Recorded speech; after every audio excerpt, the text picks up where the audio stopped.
Hello and welcome. Before we begin, I invite you to make yourself as comfortable as possible. Find a cozy position, allow your body to settle, and if you can, dim the lights around you so the atmosphere feels calm and restful. I'd love to know more about you, so when you're able, please write in the comments where you're listening from and what time it is for you. It's always fascinating to see how far these videos can travel, and I'm genuinely curious about the places and times where you join me. If you find this video soothing, please remember to like it and subscribe. That simple action helps the video reach others who might also need some rest tonight. My true wish is that you don't make it to the end of this video, because somewhere along the way, you drifted off into peaceful sleep. That would be the best outcome of all. And if there are other topics you'd like me to create future videos about, please feel free to suggest them in the comments. I want this space to be one where you feel listened to and cared for. Now, let's begin. You hear it before you see it. A sound, sharp, bright, and startlingly alive. A bird call. Not the soft, distant kind you sometimes hear outside your window at dawn, but something much closer, much louder, as though a great winged creature is perched just above your head. It cuts through the silence of your sleep, pulling you gently, but insistently back into waking. The sound rolls and echoes in your ears, filling the air around you with such clarity that you could almost swear the bird was large enough to shake the sky itself. Slowly, your eyes drift open. Warm light floods into your vision. The first thing you notice is red, not a flat red, not painted or dull, but living red. Crimson glowing like a stained glass window lit by the sun. The red shifts gently with the light, glowing with the softness that seems to breathe. As you blink away the fog of sleep, you realize where you are. You are lying on a delicate surface, softer than velvet, smooth as silk. Around you, enormous walls of scarlet curve upward, arching like cathedral towers. Each surface shimmers faintly with droplets of dew that sparkle like tiny diamonds. You are not in a bed. You are nestled inside a flower. A tulip. The realization washes over you as you turn your head and see the petals' gentle folds cradling you like a child in a cradle. The air smells sweet, not faint, not far away, but rich and overwhelming, as though every breath you take is filled with honey, with springtime, with life itself. You push yourself up slowly, your body feeling strangely light, as though gravity has loosened its hold. The petal beneath you bends just slightly, yet holds you securely. You crawl toward the edge, parting the petals with your hands, and peek through. And then your breath catches. Before you spreads a world you do not recognize. A forest of tulips, not just one, but countless blossoms, each one towering into the air like a scarlet tower, their leaves spreading wide and green like massive shields. Sunlight streams between them, shafts of gold and silver slicing the morning mist. The earth far below is hidden beneath waves of grass, tall as fields of wheat, bending gently in the morning breeze. The bird cries again. You glance upward and nearly stumble back in astonishment. Above you, sweeping through the sky, wings flash against the sunlight, but these are no tiny sparrows or robins. They are vast, larger than horses, larger than carriages. Their wings churn the air like sails. You see the ripple of feathers, the gleam of eyes that glimmer with intelligence. Each beat of their wings makes the tulips sway around you, sending drops of dew raining down like silver beads. For a moment, your mind reels. Everything is impossibly big, impossibly huge. The flowers, the grass, the birds, the very air itself. And then it strikes you. A truth so strange, so undeniable, that it freezes you in place. It isn't the world that has grown large. It is you who has become small. You lift your hands and stare at them. Delicate, small, dainty. Your legs, your arms, even the fall of your hair seems different, finer, smaller. You are no taller than a thumb.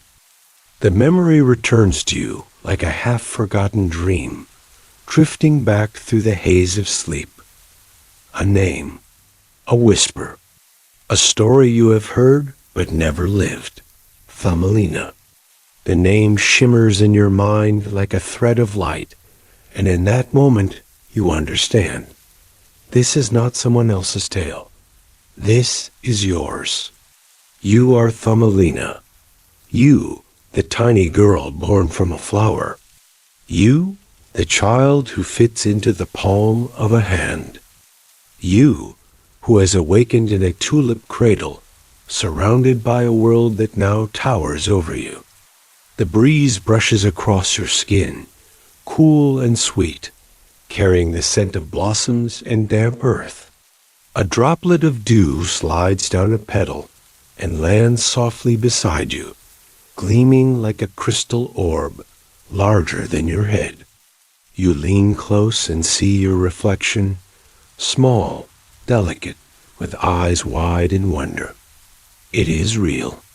It is all real. You draw in a slow, steady breath. The tulip cradles you gently, as though it has always been waiting for you. The world is vast, mysterious, and perhaps frightening. But it is also beautiful, so beautiful that your heart cannot help but ache with the wonder of it. And as the great birds circle overhead, calling to one another with voices that echo through the fields, you know with a quiet certainty, your journey has just begun. The air is alive when you step out from the safety of your tulip cradle. You balance carefully on the edge of the petal, holding on with both hands, and peer down into the glowing world below. The tulip sways gently, like a ship rocked by soft waves, and for a moment you hesitate.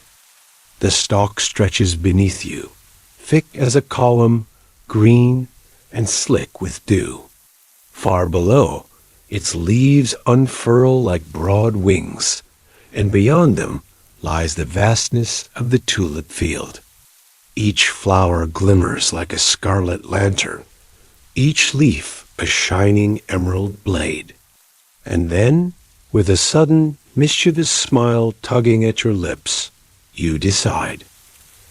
Why climb down carefully when you can slide?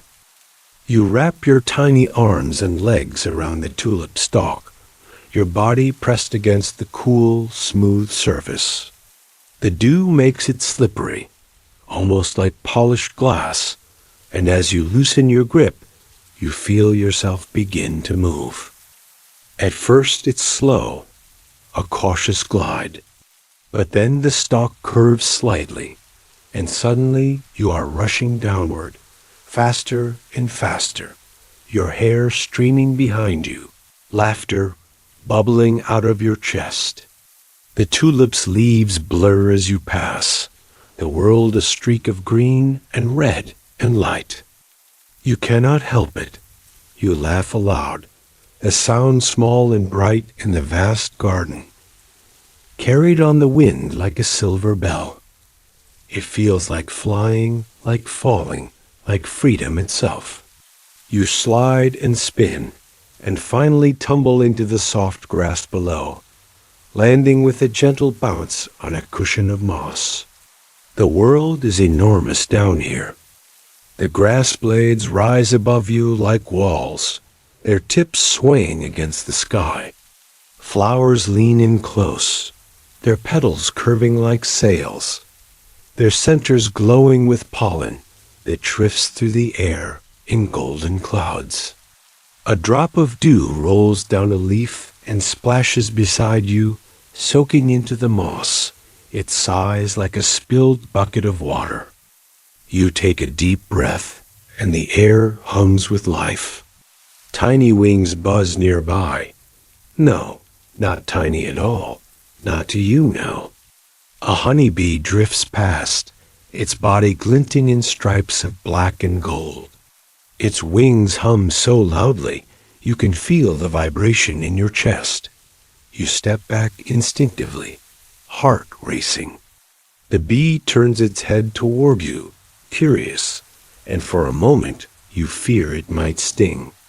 But instead, it hovers for a moment, and lazily drifts away toward the tulips. Your breath steadies. Not everything here means you harm. As you wander through the garden, you encounter more creatures. A butterfly flutters overhead, its wings painted in blues and oranges so vivid they seem to glow. It circles you once, twice, then settles on a nearby flower, its wings opening and closing slowly, like the heartbeat of the garden itself. Closer to the ground, a ladybug crawls across a blade of grass, its shell glossy and red, dotted with black. It pauses as though to greet you, and continues on its patient climb. Its steps are steady, sure, like the ticking of a clock. Not all faces in this new world are so gentle. Behind a clump of daisies, you glimpse the glint of many eyes. A spider, its long legs stretching across its web like the spokes of a wheel. Its body shimmers with dew, but the stillness in its posture sends a shiver down your spine. You step quietly, careful not to disturb it, and move on. Everywhere you look, there is wonder. Flowers tower like castles. Insects hum like merchants on busy streets. The earth smells rich, damp, and alive. You feel both impossibly small and impossibly lucky, as though you have stumbled into a secret kingdom that only a few could ever see. And yet, even in this beauty, you sense something else. A shadow stirring beneath the brightness, a watchful presence hidden among the green. It is then that you hear it. A low croak, rough, guttural, and close. You freeze, turning slowly. From the edge of a shallow pool, where lily pads float like wide green rafts, a shape emerges. At first, it looks like a rock, slick and dark. But then it moves. Its throat bulges, its mouth stretches into a crooked smile, and its bulbous eyes gleam wet in the light. A toad. And not just any toad. To you, it is a monster. Its body looms, squat and heavy, its legs thick and powerful. Each breath rattles from its throat like the groan of some ancient thing. It stares at you, unblinking. Then, with a sudden hop, it comes closer. The ground trembles under its weight. Its mouth curls in what might almost be called a grin. Well, well, it croaks, its voice deep and slow, like stones grinding together. What have we here? A pretty little thing, all alone in the garden. You step back, your tiny heart pounding.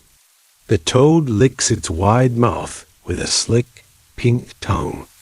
I think, it rumbles, you'll come with me. A fine little bride, yes. A fine little bride indeed. Its eyes gleam as it leans closer, and you feel the warm, damp air of its breath wash over you. The garden, which only moments ago was a playground of wonders, suddenly feels vast and perilous again, and you realize, with a chill down your spine, that your adventure has only just begun. The toad's crooked smile lingers in your mind long after you manage to scramble away from his reach. But even as you run, your steps are small compared to the toad's leaps. And in one terrible hop, he blocks your path. "Don't be frightened, little one," he croaks, his eyes glinting. "You will make a fine companion for my son." Before you can protest, before you can even breathe, he scoops you up with one clammy hand. His skin is damp and cold, his fingers thick as branches. You twist and struggle, but it is no use.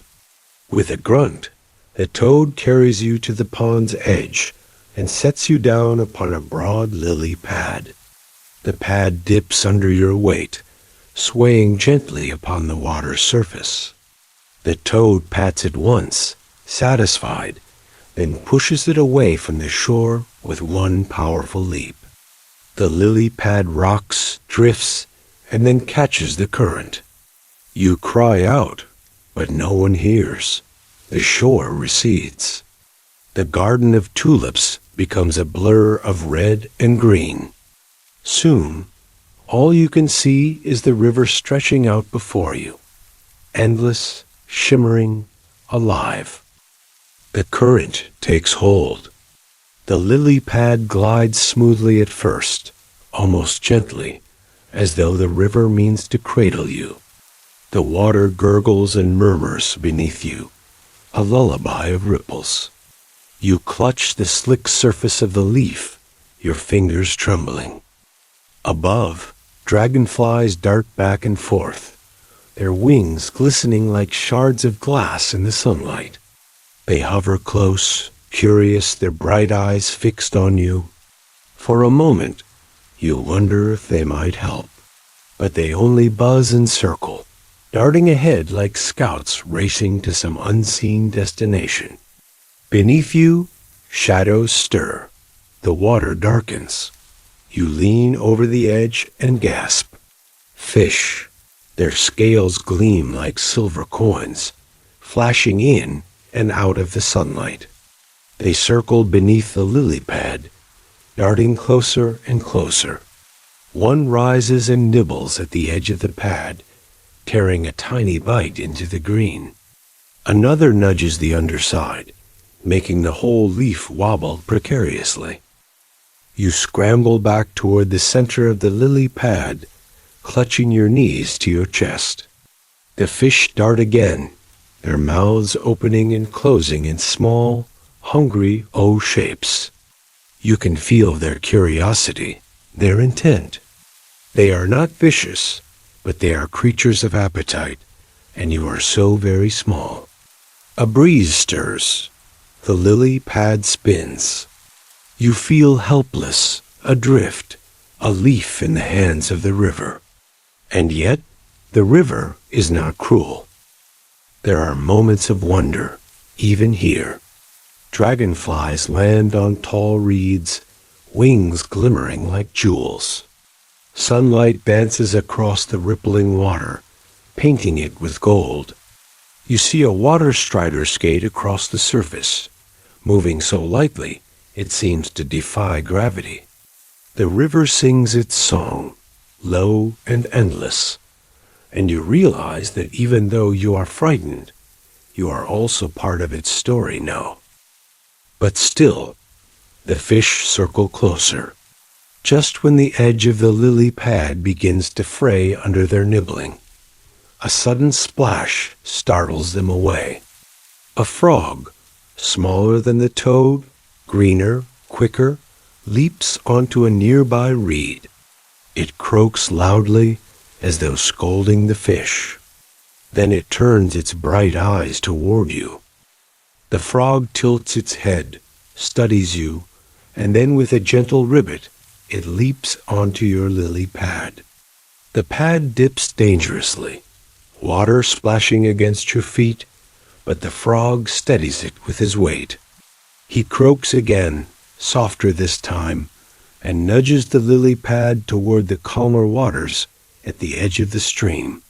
The fish scatter. The current eases. You look at the frog, your heart still racing, and whisper, "Thank you." The frog does not answer in words, but its bright gaze feels kind, as though it understands. Together, you drift into a quieter part of the river. Overhead, willows bend low, their leaves trailing like green curtains into the water. The air is cooler here, dappled with shade. Dragonflies hum lazily, and the river slows into a soft lull. At last, the frog leaps away with a final croak, leaving you drifting once more, but not afraid this time. The lily pad rocks gently beneath you, and the current carries you forward. You do not know where the river will take you, but you sense that this is only the beginning. And so, with a breath, you lie back on the lily pad, staring up at the sky through the weaving willows. The world is vast, strange, and alive. You are so small, so fragile, and yet you are not lost. Not yet. The river finally gentles, its song fading into soft ripples. Your lily pad drifts near the bank, caught at last among reeds and grasses. You step carefully onto the muddy earth, your tiny feet sinking into damp soil. For the first time since the tulip garden, you are on solid ground again. But you are exhausted. The sun has dipped low, painting the sky with streaks of orange and violet. Evening is settling in, and with it comes a cool wind. You shiver and wrap your arms around yourself. The meadow stretches endlessly before you, but where could you possibly go?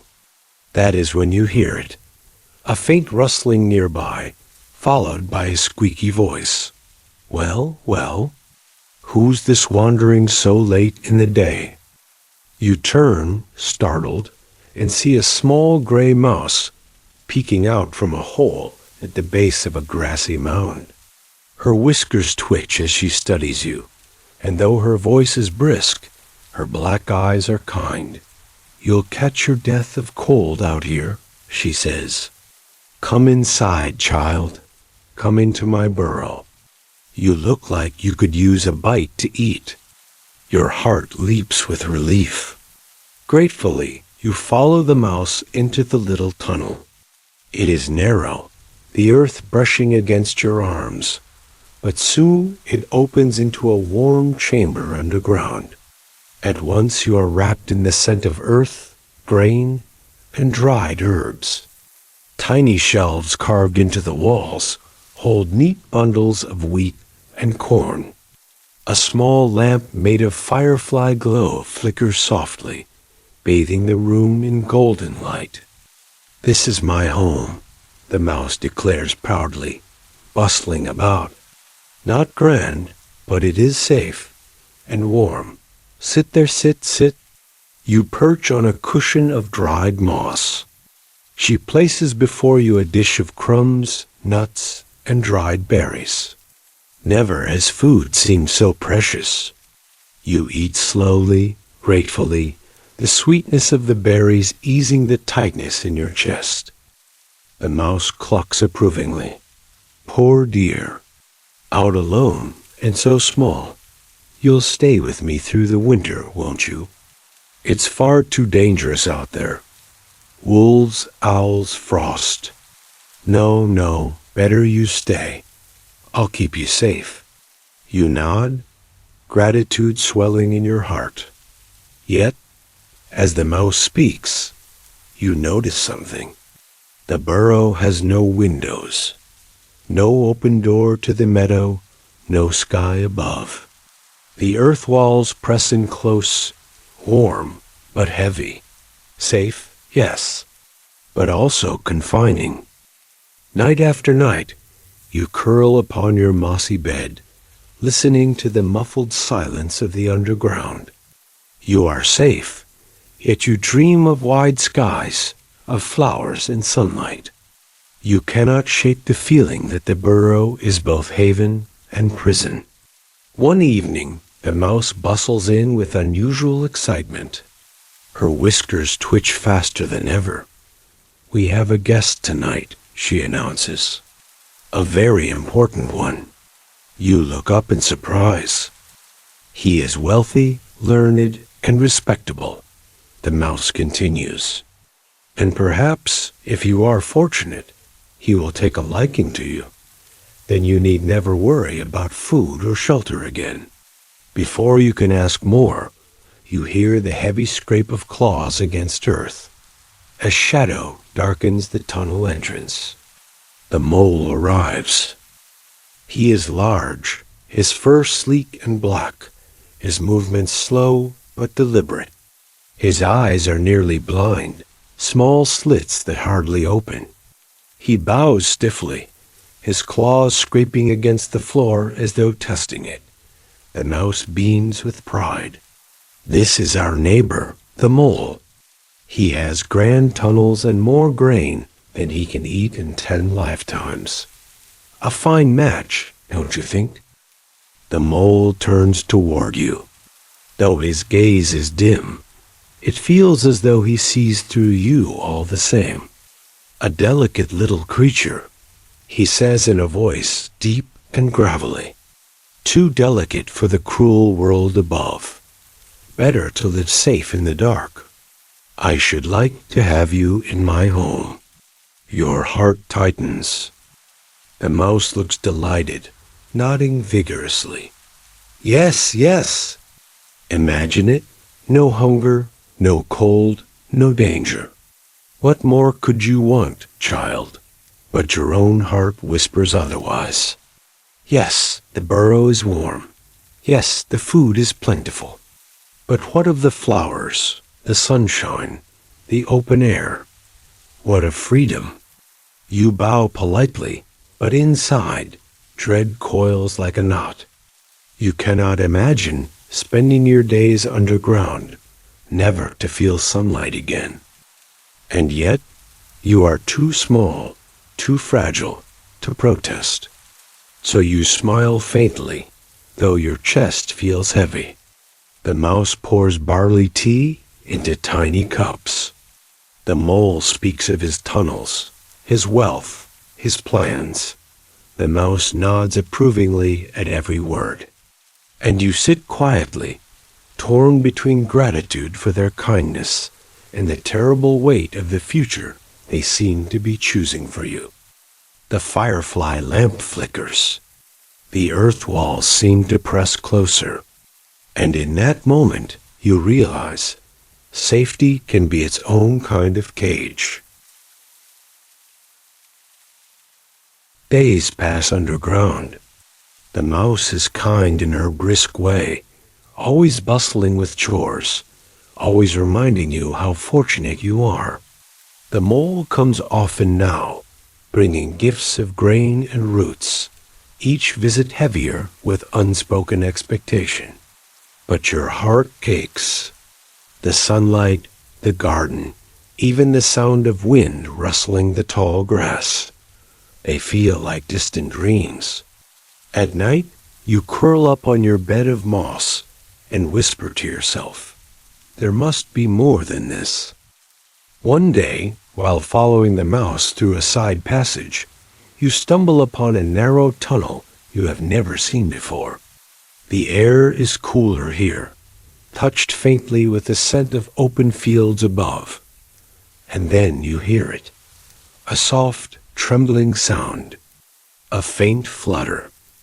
You peer into the darkness, and your eyes widen. There, lying upon the cold earth, is a swallow. Its wings are folded awkwardly, one twisted at an angle. Dust clings to its feathers, and its dark eyes are half shut. It is breathing, but weakly, as though every breath is a battle. You gasp softly. Oh, you poor thing. The mouse clucks behind you. That bird fell last autumn. Dead, most likely. Leave it, child. It is nothing but a nuisance. She hurries away, already distracted by her chores. But you linger. Kneeling beside the swallow, you press your ear close. Yes, the heart is beating.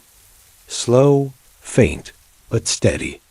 Without hesitation, you gather soft moss and dried grass, tucking it around the swallow's body. You bring drops of water, cupped in your tiny hands, letting them trickle gently into its beak.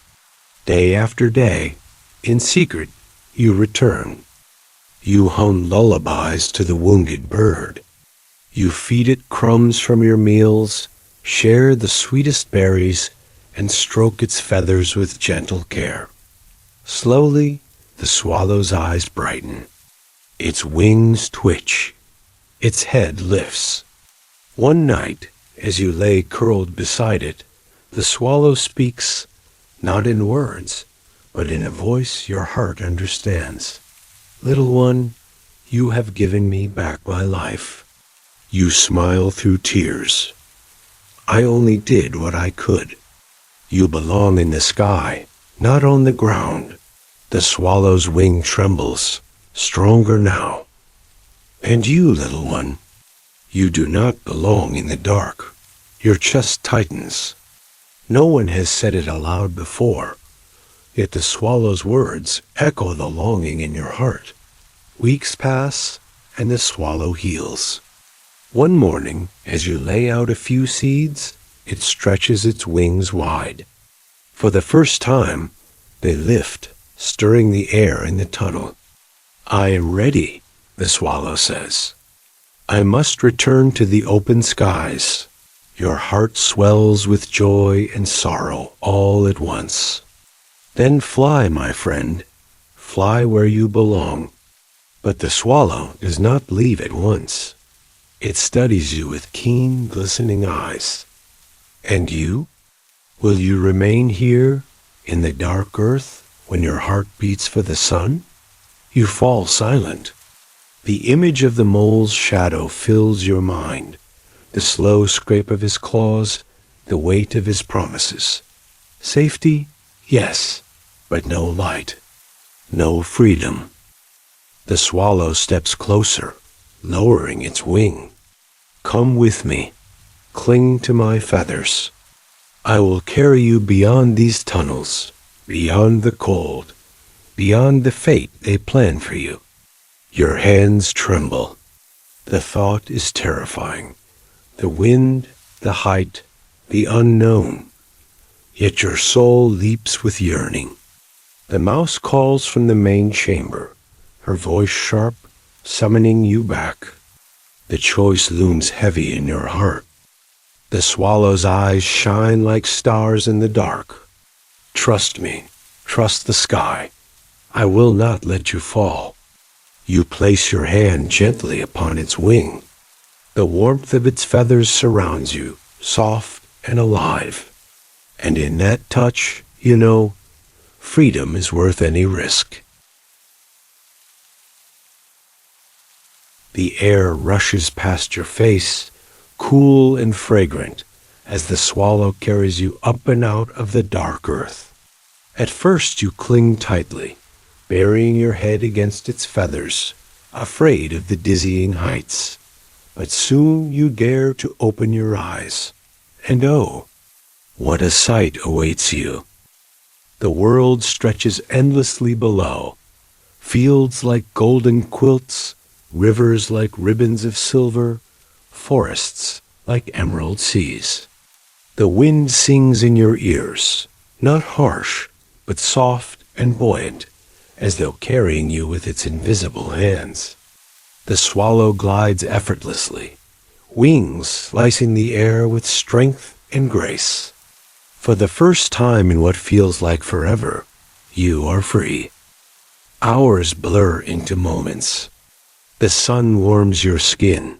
The sky shifts from pale morning blue to a glowing, honeyed afternoon. You doze for a time against the swallow's back, lulled by the rhythm of its wings. When you awake, the swallow speaks gently. Look, little one, we are here. You lift your head and see a place unlike any you have ever dreamed. It is a valley filled with flowers, not the towering tulips you first woke in, but blossoms your size, delicate and welcoming. Daisies stretch their white arms wide, roses unfurl soft scarlet petals, violets shimmer like pools of velvet. The air is thick with perfume and birdsong, but softer here, gentler, as though the valley itself is singing. The swallow swoops low and lands upon a broad petal shaped like a golden cup. You slide carefully down its wing and step onto the warm flower, your heart racing with wonder. And then you see them, tiny figures moving gracefully among the blossoms. Wings like gossamer shimmer in the sunlight. They are no taller than you, yet their faces glow with kindness. One by one, they turn toward you, their eyes widening in delight. She has come, whispers a voice like wind through grass. The one the swallow carried, says another, her wings sparkling. They gather around you, and unlike the toad or the mole, there is no grasping, no shadow of demand in their gaze. Only joy, only welcome. A figure steps forward, crowned with petals of gold. He bows, and when he rises, his eyes are bright with warmth. You are not lost, little one. You are found. You are among your people now. Your throat tightens, tears welling. Among my people? Yes, he says, smiling. For you are one of us, a child of the flowers. You belong here, where the blossoms bloom and the air is sweet. They lead you deeper into the garden, laughter trailing like music. You are shown a flower bud the size of a cradle, soft and glistening with dew. It opens at your touch, revealing cushions of velvet petals within. It is to be your home. And then, as the sun begins to dip low, painting the valley in amber and rose, they crown you. A circlet woven from the tiniest blossoms rests upon your head. Its fragrance is light and sweet, and as it touches your brow, you feel something settle deep in your heart, not just joy, but belonging. The swallow watches from nearby, eyes gleaming with pride. My task is done, it says softly.